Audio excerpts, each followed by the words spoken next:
देखो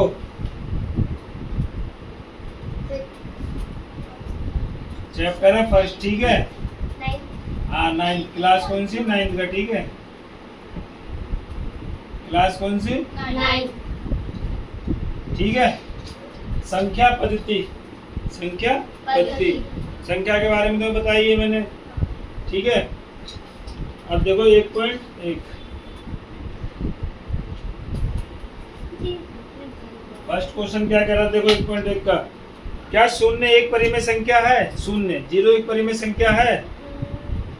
क्या इसे आप p q के रूप में लिख सकते हैं, जहां p और q पूर्णांक है और q क्या है? नॉट जीरो, मतलब q 0 नहीं हो सकता। तो हम लिखेंगे हाँ। क्या? हाँ, 0 एक पूर्ण संख्या है, ठीक है। 0 क्या है? एक परिमेय संख्या है। परिमेय पूछ रहा है, 0 एक परिमेय संख्या है, समझ गए। अब देखो जैसे 0/1, 0/3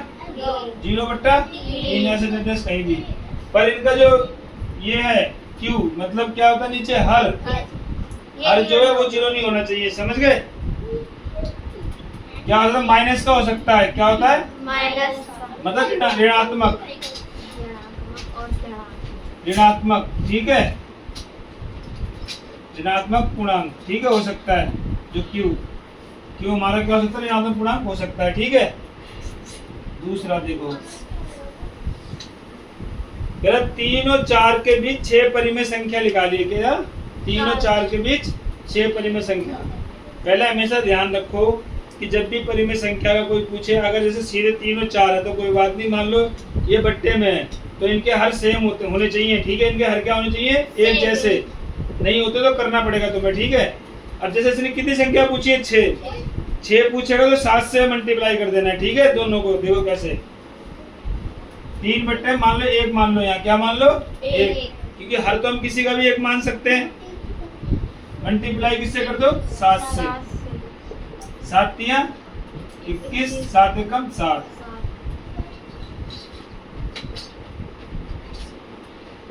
7 चौक 28, 7 एकम, ठीक है। कितनी संख्या पूछी? 6। तो 21 से 28 कितनी रहेंगी? देखो 22/7, 23/7, ऐसे डेट डेट डेट कहाँ? 27/7 समझ गए? 6 संख्या हो जाएंगी, समझ गए। उसके बाद देखो तीसरा क्या कह रहा है? ऐसे ही देखो 3/5 और 4/5। अब देखो इनका हर देखो सेम है ना, हर एक जैसा है। वो 3/5 है, 4/5 है। कितनी परिमेय संख्या पूछी है? 5। तो कितने से गुणा कर देंगे? 5 पूछी तो 6 से गुणा कर देंगे, समझ गए। 3/5 गुणा 6 गुणा 6, ठीक है। 4/5 गुणा 6 गुणा 6। और हमें हर और अंश दोनों में करना पड़ेगा, ध्यान रखना। पहले सुन लो, 3 छिंग 18 बट्टे में 4 छिंग 24 बट्टे में 30। 18 से और 24 के बीच निकालनी है ना, तो देखो 19/30, 21/30, 22/30 और 23/30। समझ गए? कितनी संख्या होगी? देखो 1 2 3 4 5, 5 परिमेय संख्या होगी। तो परिमेय संख्या में तुम्हें बताइए क्या होता है? जो पी क्यू के रूप में लिख सकते हैं। किसमें? पी क्यू के रूप में, ठीक है। जो बट्टे में लिख सकते हैं उन्हें क्या बोलते हैं? परिमेय संख्या, समझ गए? ठीक है। अब देखो ये क्वेश्चन नंबर 4 है, ठीक है। ये सत्य सत्य बताने तुम्हें, मैं तुम्हें बताता हूँ। देखो पहला पूछ रहा है, प्रत्येक प्राकृत संख्या एक पूर्ण संख्या होती है। प्राकृत संख्या क्या होती है? ये बताओ। जो और पूर्ण संख्या क्या होती है? तो ये पूछ रहा है, प्रत्येक प्राकृत संख्या एक पूर्ण संख्या हो सकती है?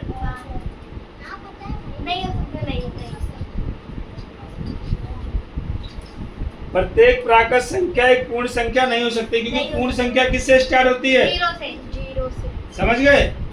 और वो किससे स्टार्ट होती है? 1 से। पर प्रत्येक पूर्ण संख्या प्राकृत संख्या हो सकती है, ध्यान रखना, ठीक है। आप कह रहा प्रत्येक पूर्णांक एक पूर्ण संख्या होता है, जो प्रत्येक पूर्णांक होता है वो एक पूर्ण संख्या होता है? नहीं, क्योंकि देखो पूर्ण संख्या क्यों नहीं हो सकता, क्योंकि माइनस वाले जो होते हैं वो पूर्ण संख्या नहीं होती। पूर्ण संख्या किससे स्टार्ट होती है? 0 से। ये तो प्रत्येक पूर्णांक बोला ना, माइनस के भी बोल रहा है प्लस के भी बोल रहा है, तो नहीं हो सकती। ठीक है, प्रत्येक परिमेय संख्या एक पूर्ण संख्या है?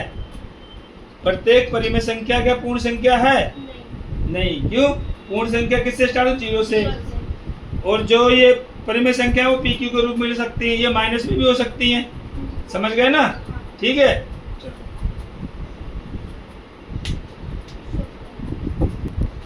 अब देखो क्वेश्चन नंबर ये देखो,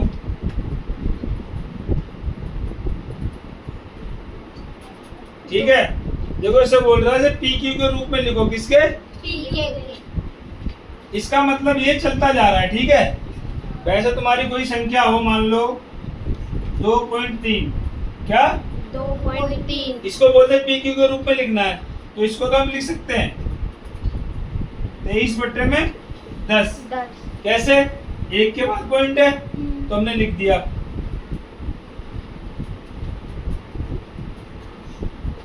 इसको भी लिख सकते हैं हम बट्टे में 100, क्योंकि 2 के बाद पॉइंट है। पर ये तो हमें मालूम ही नहीं है कितने के बाद पॉइंट है, क्योंकि ये चलता जा रहा है। क्या है? चलता जा रहा है। चलता जा रहा है। तो इसके लिए एक विधि है जो करते हैं हम। ठीक है, इसको हम ऐसे भी लिख सकते हैं, ध्यान रखना, एक पॉइंट ये, इसका मतलब ये है कि ये बार बार आ रहा है। जिसके ऊपर ये लग जाए ना डंडा सा, इसका मतलब ये बार बार आ रहा है। ठीक है, सबसे पहले देखो कितनी संख्या रिपीट हो रही है। कितनी संख्या रिपीट हो रही है? देखो 2 2 2, कितनी रिपीट हो रही है? 2 दो संख्या रिपीट हो रही है ना, 27 27 27, तो 2 संख्या रिपीट हो रही है। सबसे पहले माना x